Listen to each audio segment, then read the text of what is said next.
അങ്ങനെ സൺഡേ എത്തി. രാവിലെ എണീറ്റ് ലേറ്റായി, സ്വാഭാവികം. രാവിലെ പ്രത്യേക പരിപാടിയൊന്നുമില്ല, ബ്രേക്ക്ഫാസ്റ്റ് കഴിക്കണം, പിന്നെ ഒന്ന് പള്ളിയിൽ പോകണം. പിന്നെ കുറച്ച് പഴം ഉണ്ടായിരുന്നു, അതുകൊണ്ട് പിന്നെ പുട്ടുണ്ടാക്കാമെന്ന് വിചാരിച്ചു. അങ്ങനെ പുട്ടിനുള്ള പൊടിയിൽ കുറച്ച് വെള്ളം ഒഴിച്ച് വെച്ചിട്ട് നെല്ലിക്ക ഷോട്ട് അടിച്ചിട്ട് പോയിട്ട് ഫ്രഷ് ആയിട്ട് വരാമെന്ന് വിചാരിച്ചു. ഒന്നുമില്ല, 3-4 നെല്ലിക്ക ഇട്ടിട്ട് അരച്ചിട്ട് അതിൻ്റെ വെള്ളം പിഴിഞ്ഞെടുക്കും. എന്നിട്ട് ഒരൊറ്റ വലിക്കങ്ങ് കുടിക്കുക. പിന്നെ പുട്ടുണ്ടാക്കലതിന് ഫ്രഷ് ആയിട്ട് വന്നിട്ട് ചെയ്യാമെന്ന് വിചാരിച്ചു. അങ്ങനെ കുളിച്ചിട്ട് പിന്നെ ബ്രേക്ക്ഫാസ്റ്റ് ഉണ്ടാക്കാനായിട്ട് ഓടി. വിശന്നിട്ട് വയ്യായിരുന്നു, എണീറ്റതേ ലേറ്റ്. ഞാൻ ചിരട്ടപ്പുട്ടാണ് പൊതുവെ ഉണ്ടാക്കാറ്. ഒരു ചിരട്ടല്ലേ പുട്ട്, എൻ്റെ വയറെന്നറിയും. അങ്ങനെ അത് നിറച്ചിട്ട് ആവി കയറാനായിട്ട് വെച്ചു.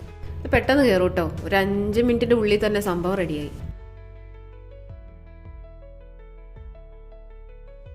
പുട്ടുണ്ടെങ്കിൽ പിന്നെ ചായ മസ്റ്റാണ്. നല്ല കടുപ്പത്തിലൊരു ചായ വെച്ചു.